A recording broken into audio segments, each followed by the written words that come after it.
जी, तो अस्सलाम वालेकुम, कैसे हैं आप सब लोग? उम्मीद करता हूँ खैरियत से होंगे। ये हमारी जो बेसिक कोर्स की वीडियोज़ हैं, जो सीक्वेंस के साथ स्टेप बाय स्टेप मेरी कोशिश है आप लोगों को सिखाने की फ़ॉरेक्स। तो इसमें जो है अब आज हमारा टॉपिक है ट्रेडिंग व्यू। इस ट्रेडिंग व्यू के बारे में हम जानेंगे कि ये ट्रेडिंग व्यू क्या है और जो चार्ट होता है, वो किस तरीके से हमने देखना है चार्ट पे। टेक्निकल एनालिसिस के लिए ऑब्वियसली हमें चार्ट की ज़रूरत पड़ेगी, तो सबसे ज़्यादा जिस वेबसाइट पे ट्रेडर्स जो हैं वो चार्ट्स को देखते हैं, एनालाइज़ करते हैं, उसका नाम ट्रेडिंग व्यू है। तो सबसे पहले आपने ट्रेडिंग व्यू पे चले जाना है। ट्रेडिंग व्यू पे जाने के बाद यहाँ पर आप लोग कोशिश करें कि आप लोग साइन अप कर लें सबसे पहले। उसके बाद आपके सामने इस तरह से एक इंटरफ़ेस आ जाएगा, ठीक है? इस तरह से इंटरफ़ेस आ जाएगा तो यहाँ पे आप लोग देखेंगे indices, stocks, crypto, futures, forex, bonds, ETFs और काफ़ी कुछ यहाँ पे लिखा हुआ है। हमारे मतलब कि इसमें सिर्फ़ चंद चीज़ हैं। उनमें ये फॉरेक्स वाला ऑप्शन पे आपने जाना है, इधर आपने क्लिक करना है। क्लिक करने के बाद अब ये आपके सामने करेंसी पेयर्स आ रहे हैं। हमारी जो फ़ील्ड है फॉरेक्स ट्रेडिंग, उसमें हमने क्या पढ़ा है कि फॉरेन एक्सचेंज के नाम से निकली है फॉरेक्स ट्रेडिंग, ठीक है? इसमें हम क्या करते हैं, करेंसीज़ को ट्रेड करते हैं। तो यहाँ पर जब हम करेंसीज़ को ट्रेड करते हैं तो ऑब्वियसली एक करेंसी लेकर दूसरी को खरीदते और बेचते हैं। तो यहाँ पर करेंसीज़ के पेयर्स बने हुए होते हैं। ये पेयर्स क्या होते हैं और टेक्निकल एनालिसिस के लिए चार्ट किस तरीके से दिखता है, उस पे अभी हम लोग आ जाते हैं। तो यहाँ पर किसी भी चार्ट पे आप लोग ये जो आपके सामने पेयर्स नज़र आ रहे हैं, इन पेयर्स पे आप लोग क्लिक करेंगे तो वो पेयर आपके सामने ओपन हो जाएगा। जब आप लोग पेयर ओपन करेंगे तो आपके सामने इस तरह से जो है ये नज़र आ रही होंगी लकीरें। आप इनको लकीरें कहें, आप इनको कुछ भी समझें, बट इनको जो है वो कैंडल्स कहते हैं, ठीक है? ये ग्राफ आपने शायद छोटी क्लास के अंदर ये चीज़ों को पढ़ा हो, देखा हो। मैट्रिक या ज्योमेट्री के अंदर ग्राफ्स होते थे, तो ये उसी टाइप की चीज़ है। बट ये अगर आप फॉरेक्स की ज़ुबान में अगर मैं आप लोगों को समझाऊँ तो ये जो है इनको हम कैंडल्स कहते हैं, ठीक है? अब इसमें आप 2 रंग की कैंडल्स देख रहे हैं, ठीक है? 2 रंग की कैंडल्स हैं और एक ग्रीन कलर की कैंडल्स हैं, एक रेड कलर की कैंडल्स हैं। और यहाँ पर आप देख रहे हैं कि ये जो पेयर मैंने ओपन किया हुआ है इस वक़्त, यहाँ पे इस सिंबल का अगर मैं फुल फॉर्म आपको बताऊँ तो यूरो वर्सेस यूएस डॉलर। इसमें जो ग्रीन कैंडल्स आप देख रहे हैं, ठीक है? ये जो ग्रीन कैंडल्स आप देख रहे हैं, ये किस चीज़ को रिप्रेज़ेंट कर रही हैं और ये जो रेड कैंडल्स आप देख रहे हैं, ये किस चीज़ को रिप्रेज़ेंट कर रही हैं, इसके बारे में भी मैं एक्सप्लेन करूँगा आप लोगों को। बट उससे पहले मैं आपको समझाता हूँ कि ये कैंडल्स जो हैं, होती क्या है और ये किस तरीके से बनती है। देखें, इस मार्केट के अंदर ना हर वक़्त 2 तरह के लोगों की जंग चल रही है, ठीक है? 2 तरह के लोगों की जंग चल रही है। पहली जो चाहते हैं कि यूरो स्ट्रॉन्ग हो, यूरो ट्रेड हो, दूसरा वो जो लोग चाहते हैं कि यूएस डॉलर स्ट्रॉन्ग हो, यूरो ट्रेड हो, ठीक है? कुछ लोग यूरो को ट्रेड करना चाह रहे होते हैं, कुछ लोग यूएस डॉलर को ट्रेड करना चाह रहे होते हैं, ठीक है? तो इन दोनों का मुकाबला आपस में चल रहा होता है। अब इन दोनों के मुकाबले में जो मुकर्ररा वक़्त के अंदर 1 minute, 3 minute, 5 minute, 15 minute, 30 minute या किसी भी टाइम के एतबार से जब कोई जंग जीत जाता है तो फिर उस कलर की कैंडल बन जाती है। ये टाइम फ्रेम्स हैं, इनको भी मैं थोड़ा-सा आप लोगों के सामने आइडेंटिफ़ाई करता हूँ। ये जितने भी कैंडल्स आप लोग यहाँ पर देख रहे हैं, ये जो कैंडल्स हैं, ये मुख्तलिफ़ टाइम के हिसाब से भी हम इनको देख सकते हैं कि किस टाइम के हिसाब से कौन-सी कैंडल्स जो है वो बनी है मार्केट में। अच्छा, तो इसको मैं थोड़ा-सा एक्सप्लेन करता हूँ आप लोगों के सामने। देखें, ये जो ग्रीन कलर की कैंडल आप देख रहे हैं यहाँ पर, इसको कहते हैं बुलिश कैंडल। ये जो ग्रीन कलर की कैंडल्स हैं, इनको हम बुलिश कैंडल कहते हैं और ये जो रेड कलर की कैंडल है, इसको हम बेयरिश कैंडल कहते हैं।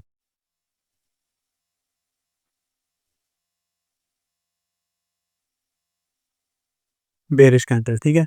अब ये बुलिश और बेयरिश किस लिए यूज़ होता है? बुलिश अगर आप लोगों ने पुरानी फ़िल्म्स देखी हों, मूवीज़ देखी हों, तो आप लोगों को आइडिया होगा कि इटली या रोम, ये जो कंट्रीज़ हैं, इन कंट्रीज़ के अंदर एक उनकी एक रस्म है या उनका एक कल्चर है, वहाँ पर वो लोग बुल्स को छोड़ देते हैं और वो बुल्स जो हैं लोगों को मारते हैं, नुकसान भी पहुँचाते हैं। अब कुछ लोग इस तरीके से उनसे बच के अपने आप को जो है वो बहुत ज़्यादा फ़न्नी खान समझने लग जाते हैं।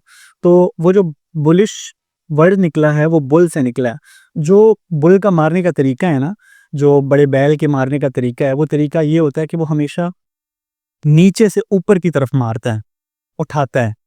तो इस वजह से जो बुलिश कैंडल है उसको हम लोग जो है वो बुल से तशबीह देते हैं। और उसी तरह जो बेरिश कैंडल है, बेरिश निकला है बेर से, यानी कि भालू से। भालू का तरीकाकार आप देखेंगे ना मारने का, तो भालू हमेशा ऊपर खड़े होकर अपने पंजों से दोनों तरफ नीचे की तरफ वार करता है, नीचे की तरफ मारता है। तो वो जो भालू होता है वो ऊपर से नीचे की तरफ मारता है। तो इस वजह से ये जो रेड कैंडल है इसको हम बेरिश कैंडल कहते हैं। अच्छा जी, अब ये बुलिश कैंडल ओपन कहाँ से होती है? ये यहाँ से ओपन होती है, ठीक है। ये इसका लो होता है। ये जो आप बड़ी सी डंडी देख रहे हैं इसको हम विक कहते हैं। क्या कहते हैं? विक। और ये जो आप ग्रीन कलर की फिल हुई हुई चीज़ देख रहे हैं इसको हम बॉडी कहते हैं। इसको हम लोग कहते हैं बॉडी। ये जो चीज़ है इसको हम बॉडी कहते हैं, इसको, इस डंडी को हम विक कहते हैं। यहाँ से ग्रीन कैंडल ओपन होता है, बुलिश कैंडल यहाँ पर क्लोज होता है। ये ग्रीन कैंडल की जो डंडी है ये इसका हाई है, ये इसका लो है। हाई और लो से मुराद ये होता है कि प्राइस पहले यहाँ तक गई होती है, कीमतें यहाँ तक गई होती हैं, लेकिन ऊपर से प्रेशर आने के बाद जो है मार्केट जो है वो क्लोज नहीं हो पाती, ऊपर नीचे क्लोज होती है। और ये जो लो है, इस लो से मुराद ये है कि प्राइसेस यहाँ तक गई होती हैं, लेकिन नीचे से प्रेशर आने के बाद प्राइसेस क्लोज यहाँ पर नहीं, यहाँ पे होती।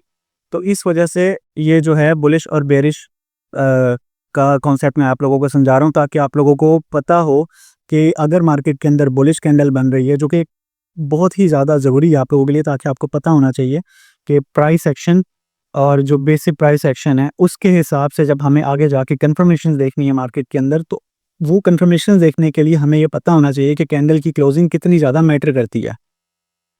ये भी बहुत ही ज़्यादा बेसिक लेवल पे मैं आप लोगों को चीज़ समझा रहा हूँ कि कैंडल बनती किस तरीके से है और किस तरीके से क्लोज होती है। इसी तरह ये जो हमारे पास बेरिश कैंडल है, ठीक है, इस बेरिश कैंडल में कैंडल कहाँ से ओपन होती है? यहाँ से ओपन होती है, इस जगह से ओपन होती है, क्लोज यहाँ पे होती है। ये इसका हाई होता है, ये इसका लो होता है, ये इसका हाई है, और इसको हम बेरिश कैंडल कहते हैं, ठीक है। अब ये हमारे पास पेयर है यूरो वर्सेस यूएस डॉलर, ठीक है। यूरो वर्सेस यूएस डॉलर, इस यूरो यूएसडी पेयर के अंदर, ठीक है, ये जो पहले तीन वर्ड्स आप देख रहे हैं, ये जो पहले तीन वर्ड्स हैं, यूरो, EUR, इनको हम कहते हैं बेस करेंसी,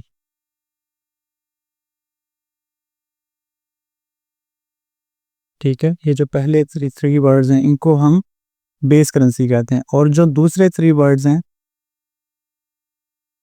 ये यूएस डॉलर, इसको हम कोड करेंसी कहते हैं। किसी भी पेयर को आप जब ओपन करेंगे उसमें पहले थ्री वर्ड्स को हम बेस करेंसी कहेंगे और दूसरे थ्री वर्ड्स को हम कोड करेंसी कहेंगे, ठीक है। तो बेस करेंसी और कोड करेंसी, जो बेस करेंसी होती है वो कोड करेंसी से जो है ज़्यादा वैल्यूएबल होती है। मतलब जिस तरीके से इन लोग ये जो पेयर्स बने हुए हैं उस पॉइंट ऑफ व्यू से जो ज़्यादा स्ट्रॉन्ग करेंसी होती है ना, ज़्यादा स्ट्रॉन्ग एसेट होता है, उसको इन्होंने पहले रखा हुआ होता है, ठीक है, एक ऑर्डर के अंदर रखा हुआ। तो उस तरीके से आप इस चीज़ को अगर देखें तो ये जो पहले थ्री वर्ड्स हैं इसको हम बेस करेंसी, और जो बाकी के थ्री वर्ड्स हैं इसको हम कोड करेंसी कहते हैं। अब मार्केट के अंदर आप लोग यहाँ पे देखें, आपके सामने ये जो ग्रीन कैंडल्स हैं ये रिप्रेजेंट कर रही हैं बेस करेंसी को, बेस करेंसी ट्रेड हो रही है, और जो रेड कैंडल्स हैं ये रिप्रेजेंट कर रही हैं कोड करेंसी के ट्रेड होने को, ठीक है। ग्रीन कैंडल्स किस चीज़ को रिप्रेजेंट कर रही हैं? बेस करेंसी के ट्रेड होने को। और रेड कैंडल्स किस चीज़ को रिप्रेजेंट कर रही हैं? कोड करेंसी के ट्रेड होने को।